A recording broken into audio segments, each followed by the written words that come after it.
Hi, I'm Dave Hamilton, Director of Operations at the Advanced Energy Center. On our show today, we'll be exploring energy, both the energy that we require to stay alive and the energy it takes to become stars in our fields of work. So let's get right to it. My guest today is Stacey Weismiller. Stacey, thank you very much for coming. Appreciate it. Thank you for having me. Appreciate it. So Stacey, you're the program manager of MCOR, which is a NYSERDA funded program.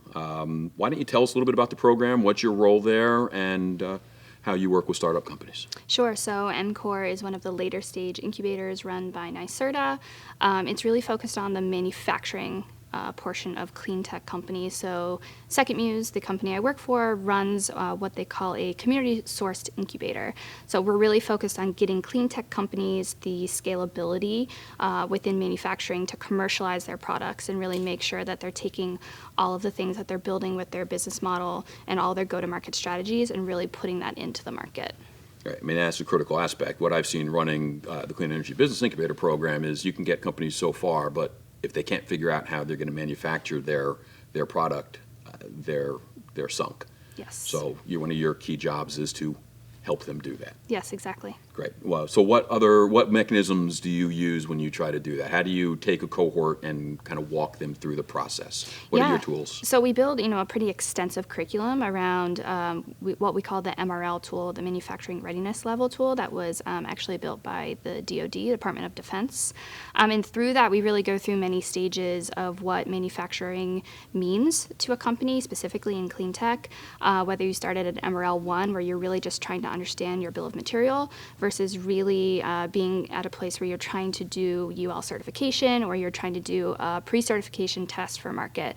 So we build curriculum and we build a lot of relationships with people like PowerBridge and CBIP as partners, but also to make sure that we're building relationships with contract manufacturers throughout the state of New York, so that as those companies are building those products, they have the correct people to go to make sure that product does get to market appropriately.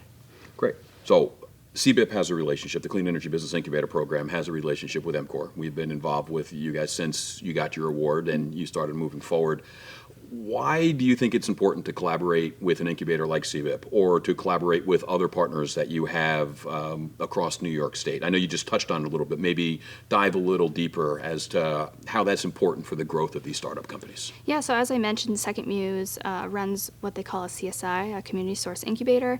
Through that, really what they do is they bring in networks, they bring in communities. So partnerships are extremely important because we know that those partners are going to give us really great referrals for companies that are really in need of our services, and then we can work through what those partners are doing within their curriculum, within their program to help augment that. And also partners are really important in making sure that we have the appropriate space to bring these companies into, or that we have really looked at the appropriate curriculum depending on where the market is shifting, and really using partners to make sure that they're part of the community as well. We definitely want to make sure that all of our partners feel included and that it's really more of a family than anything else. Sure. I mean, engagement is critical, right? I mean, you guys can do so much in your little fishbowl, but if the rest of us all feel engaged with what you're doing, it's for the benefit of all the companies. So, talk a little bit about the cohorts that you have. I think you're wrapping up your first cohort and you're about to, or you're in the process of getting applications for the second cohort. How many companies have you worked with so far, and what do you anticipate the second round looking like? Yeah, so currently we have 10 companies that came through the first cohort of MCOR. We actually have an application open now for the second cohort. That application will close September 9th. We're looking to bring on about 6 to 8 new clean tech hardware startups through this program. As I mentioned, really people who are at that stage ready to manufacture and commercialize that product to get it to market. And the first cohort has done a tremendous job, and we intend to, through our partnerships and our massive network that we've built, continue supporting them to make sure that their needs are still met. So we're excited. Great. So you mentioned the stage of where they are, and that's a critical aspect of trying to help these companies, where they are in the commercialization process. We've had a previous session with Jim Aloise from PowerBridge New York, and he works with researchers. So that's the very beginning stage. You are further down the path. So have you found, though, I mean, they are further along, but have you found that there are topics or there are still some very preliminary basic business or strategic things that they don't know that you have to work with them on to help them move forward? Yeah, completely. I mean, again, that market's always changing, so customers are always changing, funding and resources around capital is always changing, specifically in the New York market. So we're constantly working with those teams to understand their needs, whether that's what we're building a curriculum and a network around or not. And I would say that from our manufacturing curriculum, the things that we see a lot are quality management, process mapping, really trying to understand more about how that product moves through the system of manufacturing. And that is also always changing. And I think that that's an important thing for us as we run a program to understand, along with our partners, is that depending on what you're putting into the market, specifically clean tech, right, with some very, very high technology, high innovation, that those are extremely critical components to get those companies to market and make them successful. No, agreed. So have you found working with these companies, so there's this concept of customer discovery, right? Understanding the wants and needs of your customer.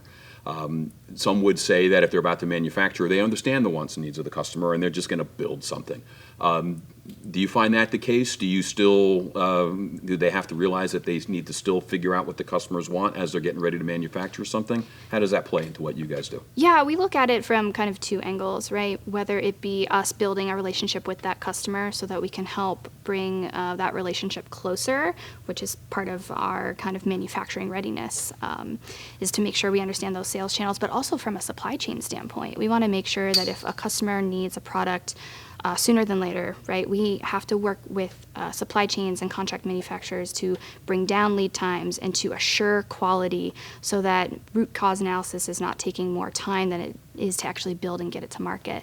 So I would say that that's also changing, but we try to be proactive instead of reactive with our program, specifically with our cohort, so that they feel like we are almost part of their team. Sure, which is great. So when you put your cohorts together and you put your curriculum together, do you have a set curriculum that you use? This is what we're doing, accept it? Or are you building your cohorts, your curriculum, and are you building your programs around the specific needs of the companies that you're working with? Yeah, again, kind of twofold. We do a little bit of both. We have some higher level things that we touch on, whether it be quality management, supply chain management, knowing how to pick the right contract manufacturer, all the way down to individualized support, which could be going and looking through a master service agreement for a company, giving them advice, and through the vast mentor network that we have here, also having them come in to give really specific individualized support for those companies on those areas that they need help in. And that's a critical need because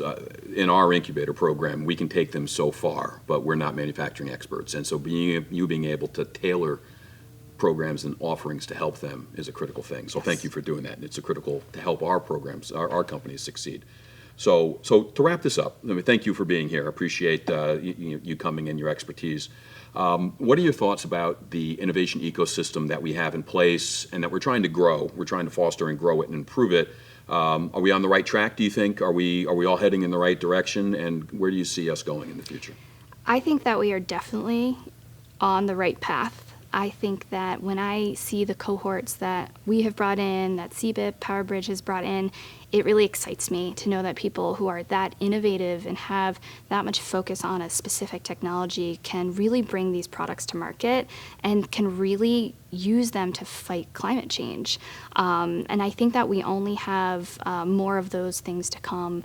There'll be more challenges for those companies, whether they're policy, working capital, working through manufacturing issues and quality assurance, but I see more of that happening, and I really feel like that innovation ecosystem is growing, and I'm looking forward to seeing where that goes. Great. Well, we're looking forward to working with you, and we appreciate the support. So with that, I'm Dave Hamilton. This has been Energy. Thank you.